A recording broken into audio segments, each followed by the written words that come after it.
मला कळत नाही, या ठिकाणी जिहादी अवलाद आपल्या हिंदू मुलींना या ठिकाणी पळून नेते आणि आपण याच्यावर बोलायचं नाही, मग तो मोर्चा काढायचा कशाला असा माझा पुढे प्रश्न आहे.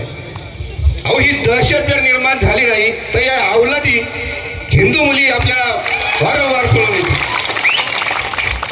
या ठिकाणी खरं तर या ठिकाणी स्थानिक जो मुस्लिम आम्ही पूर्वीपासून या समाजामध्ये राहतो, वावरतो. कुरकुंडी असेल, त्या ठिकाणी मालुंडी असेल, आंबी खालसा या परिसरातील जो पूर्वीचे मुस्लिम गारगावचे मुस्लिम बांधव असतील, त्या ठिकाणी आमच्या आया बहिणी मग चांद सेठच्या घरामध्ये आम्ही वावरलेलो आहोत. आमचे संबंध त्या कुटुंबाशी आहेत. त्या ठिकाणी कुरकुंडीच्या त्या मुस्लिम समाजाचे आम्ही दिवाळीला ते आमच्याकडे यायचे, आम्ही त्यांच्याकडं सणासुदीला जायचो.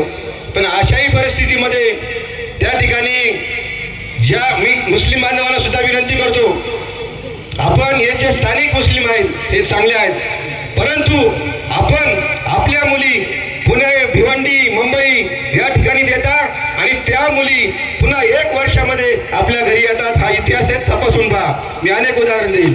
आणि मग ते जावई इकडे येतात, त्यांचे नातेवाईक इकडे येतात आणि खेदानं मला सांगावंसं वाटतं की आपण मतांच्या लाचारीसाठी या ठिकाणी त्यांना आधार कार्ड देतो, ग्रामपंचायतमध्ये रेशन कार्ड देतो आणि त्यांना मतदानाचा अधिकार देतो. तुम्ही तपासून पहा, आज जे गुन्हेगार आहेत ना हे इथले स्थानिक नाहीत. आणि म्हणून मी सर्व हिंदू बांधवांना, सर्व सरपंचांना सांगेल, या ठिकाणी आपण याच्या पुढे अतिशय जबाबदारीने वागलं पाहिजे. काय केलं पाहिजे तर त्या ठिकाणी कुठल्याही प्रकारचा ग्रामपंचायतचा दाखला आणि सर्वात महत्वाची म्हणजे हिंदू बांधव त्या ठिकाणी आपल्या जमिनी जास्त मोबदला जरी मिळाला तर मुस्लिम समाजाला विकतात, हे यापुढे थांबलं पाहिजे. आणि ते सरपंच असतील, ग्रामपंचायत सदस्य असतील, कुठलाही व्यवहार बाहेरच्या लोकांशी करू नये. आपल्या गावात भरपूर श्रीमंत लोक आहेत, त्या ठिकाणी ही बाहेरची अवलाद जर आली तर यापुढे सुद्धा या घटना घडल्याशिवाय राहणार नाही, मी सांगतो. आणि सगळ्यात महत्वाची गोष्ट, मी एकबोटे साहेब, मला आठवते 30 वर्षापूर्वी जवळे बाळेश्वर या ठिकाणी आपण त्या ठिकाणी गोशाळा सुरू केली होती. आम्ही त्याचे साक्षीदार आहोत. आपण शिवाजीनगरला जे काम करतात त्याचप्रमाणे आम्ही या पठार भागामध्ये गेली अनेक वर्ष त्या ठिकाणी गो हत्या बंदी आणि अशा चळवळीमध्ये काम करतो. 25 वर्षापूर्वी त्या ठिकाणी दिल्लीवरून एक मुस्लिम समाजाचा बोटा येथे माणूस आला, त्यांनी त्या ठिकाणी गाई डांबून ठेवल्या आणि कत्तलीला घेऊन जात असताना आम्ही स्वतः खंडू जाधव वगैरे सगळे बोट्याचे कार्यकर्ते आम्ही त्याला इतका ठोकला, जागेवर ठोकला. त्याच्यानंतर कोणत्याही अवलादी या ठिकाणी निर्माण झाल्या नाही.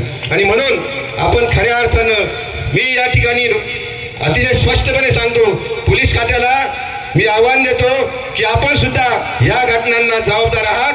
याचं कारण अवैध धंदे या ठिकाणी पठार भागात माजलेले आहेत, अवैध धंदे या ठिकाणी पुष्कळ प्रमाणात माजलेले आहेत आणि हे धंदे करणारी ही लोक आहेत आणि याच्यातून आपले हिंदू मुलं सुद्धा त्या ठिकाणी ओढली गेलेली आहेत. मी सर्व हिंदू बापांना, त्यांच्या कुटुंबियांना सांगतो की या ठिकाणी आपण कुठल्याही प्रकारचे अवैध धंदे करणार नाही मुलं, यासाठी काळजी घेतली पाहिजे. मी खेडकर साहेबांना विनंती करेल, खऱ्या अर्थाने या ठिकाणी अनेक अवैध धंदे, अनेक प्रकारचे धंदे चालू आहेत. जे वरिष्ठ पोलीस अधिकारी असेल त्यांना मी विनंती करतो की आपण खऱ्या अर्थानं या ठिकाणी लक्ष दिलं पाहिजे. हा घरगाव पोलीस स्टेशनचा भोंगळ कारभार थांबला पाहिजे. या ठिकाणी आमच्या आया बहिणी जर त्या ठिकाणी केस घेऊन गेल्या तर एनसी देण्यासाठी पैसे द्यावे लागतात. अतिशय खेदाची बाब, एनसी देण्यासाठी 2-3 दिवस आणि कुठली एनसी साहेबांना विचारल्याशिवाय दिली जात नाही. आणि यामुळं त्या ठिकाणी हे सगळे हप्ते देऊन धंदे चालू आहेत, हे कुठेतरी थांबले पाहिजे. आणि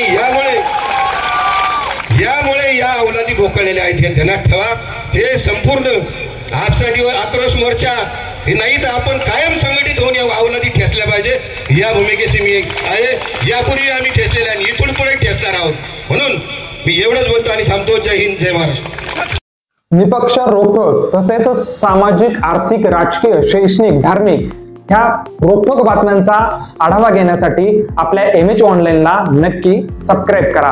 धन्यवाद.